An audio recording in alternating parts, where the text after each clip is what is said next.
So do you think that Donald Trump could be using hypnosis to get all these loyal followers? Professional hypnotist Richard Barker says yes, right, Richard? Right. I've studied pattern language behavior for the last 20 years, and Mr. Trump is an expert at it, let me tell you. I'm baffled. How does a political candidate in front of thousands of people at a time engage in hypnosis without us realizing it? I think some people do realize it. I think we're creatures of habit that like to have certain directions and suggestions given to us. The sort of methodology of the fact that we feel insecure as a country right now, as individuals, and armed with the information of feeling insecure, of course, Mr. Trump can use the psychology of helping us feel secure. So I think we somewhat crave a bit more security, and Mr. Trump is giving it to us in his speeches. Well, let's break that down. I mean, you're saying that usually when he comes out running. He's got a lot of snarky comments. He's very critical. You're saying that all plays into this. Can you kind of give me a how that works? Yeah.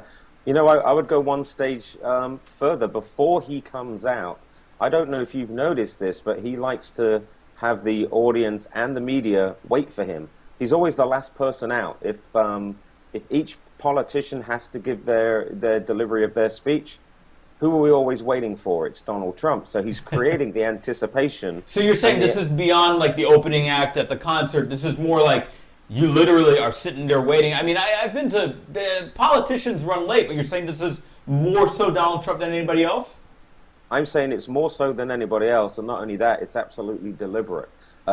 We had the Florida primaries here not so long ago, and Mr. Trump, he just killed it. I mean, he just won, just knocked it out the park.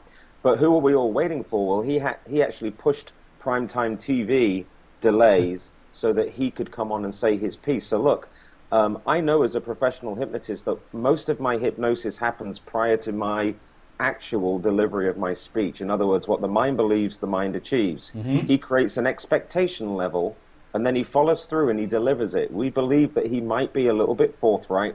He might be snarky in his comments. He might be belligerent. He might leave you waiting.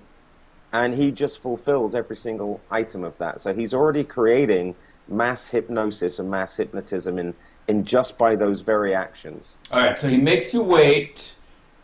You're anticipating him. I get that part.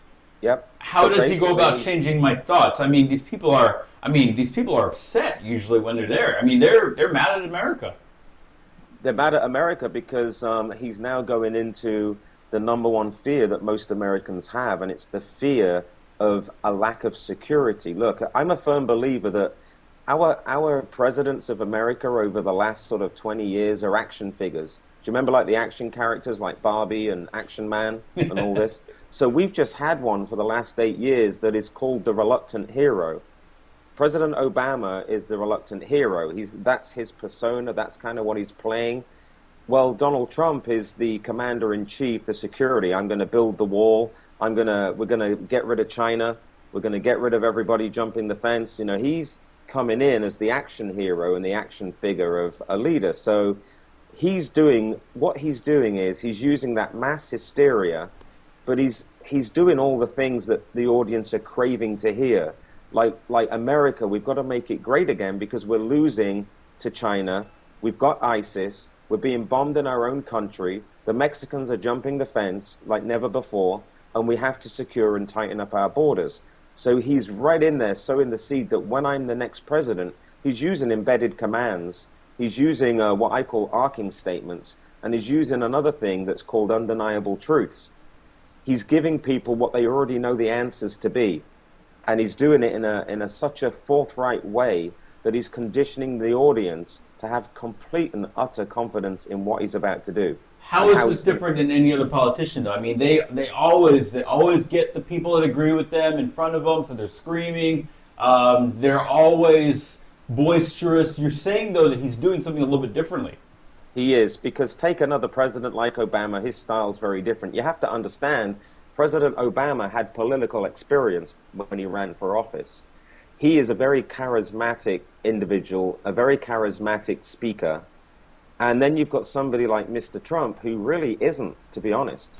He's using a much more forthright approach. So in other words, he's using the fear tactics, which is why his rallies are so boisterous. You know, let's make no mistake. You know, the rallies are the rallies because the rallies, with all the issues that are surrounding the rallies, get more media attention than if you have no issues at rallies. So it comes as no surprise he has issues at his rallies. Well, you know, one would argue that is it predetermined? Is it a setup to a certain extent? My answer is absolutely well, yes. I mean, it's been proven that he's hired actors, at least in the beginning, to go out there and say Trump, Trump, Trump. Yeah, and you see, and you've got the protesters in there and all the action going on, and the press are going to want to report on it more than ever. Look, you know, what he's doing is he's doing an entire pattern interrupt. And what that is, you know, he's upsetting the equilibrium.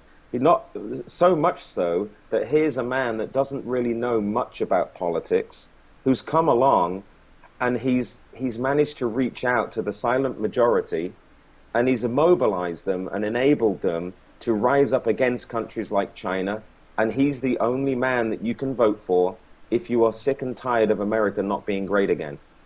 You know, he really has sown that seed very effectively, and he's using the undeniable truths. And what that is he's going to get people to nod their heads, and this is different to other politicians. And he's going to say, you know, we're all standing here and we're sick and tired of China, aren't we?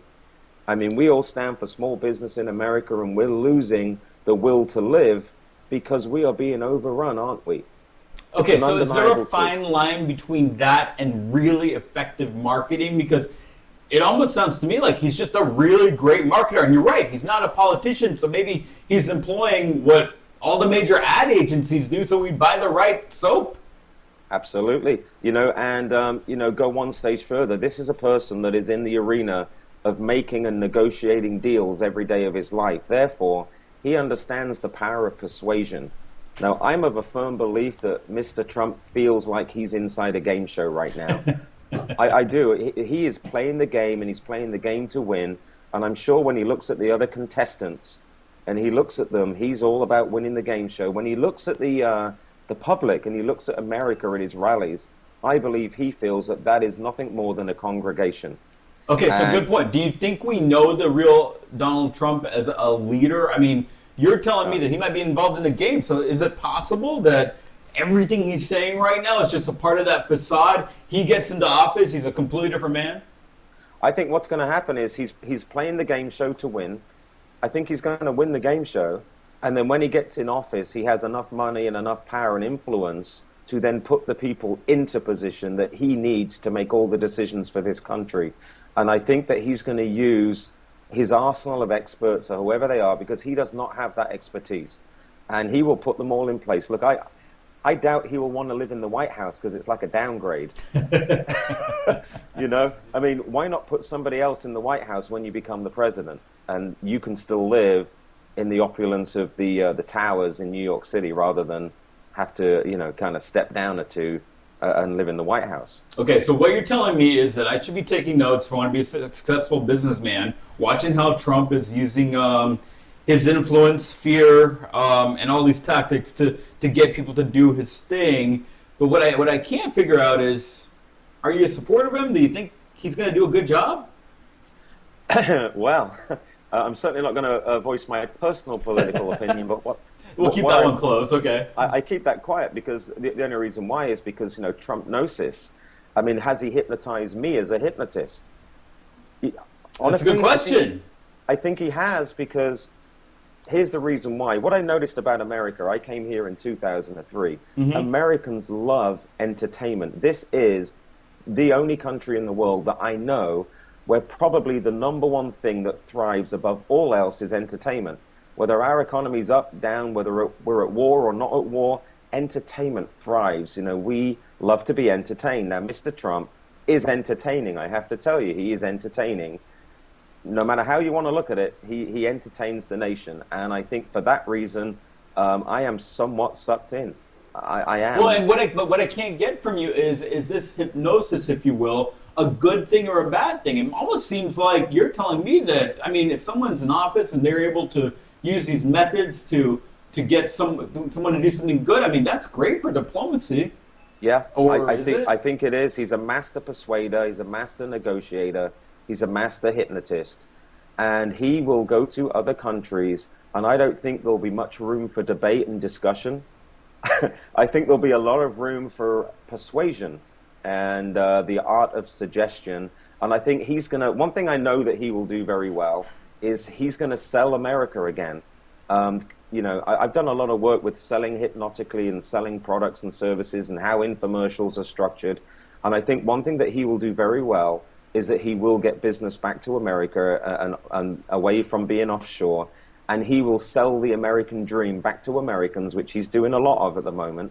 And when we start to see some big results, and I think he's going to give us some big results. Okay. So the takeaway here is, even if you are being hypnotized, know you're being hypnotized and decide if that's a good thing or a bad thing, right? Right. Fair enough. But, I don't want to be hypnotized too much by Donald Trump's tactics, so we'll leave it at that. But I think that what we need to do is make sure that we are aware that there are a lot more elements at play than simply a good speech or a charismatic person. Yeah. I think the big problem we're going to run into if Mr. Trump does become president, or in his words, using Trumpnosis, he already is the president in his mind. He firmly believes he's already won. That's a law of attraction right there. Yeah, and you will hear him say that. You will hear him say, I have already won the race because I've just killed it. I've crushed everybody else. Almost like a Shark Tank-ism. He's in there like, Mr. Wonderful. I've already won this race. Now, here's where America might run into an issue, is that Donald Trump doesn't have any political background. He doesn't have any experience. So what we're going to have running the country is one of the world's great persuaders. I mean, we're going to have one of the world's great salesmen. The question is, will the world's greatest salesman become the greatest politician? Will the greatest salesman become the greatest president? That's a question I can't answer, but I tell you, it's going to be an interesting situation come November. And I'll say this about you, Richard. You were a master at keeping your cards close. I can't tell if you support him or not. Let me tell you, I find it highly entertaining. I think America does need to feel good about itself again, whoever comes in. And I do believe that, for so long now, we've almost released all our power to all these other countries. And the person, male or female, that gets that back into this country is going to be a good thing. If we can regain the momentum that we had, in the 90s and early 2000s, if we can get that back, America's built on business. And I will say Mr. Trump has built himself up on business, but some would argue he was already rich before he got rich. So is he hungry enough to help the country the way we deserve it to be? And I don't know. It's anybody's game right now, but in his mind, he's already won. I'm firmly believing that. Absolutely. Professional hypnotist Richard Barker. Really interesting stuff here. Hopefully, we won't be drawn into all these methods now that we know that they're at play. Or do you know? That's the question. Thank you so much.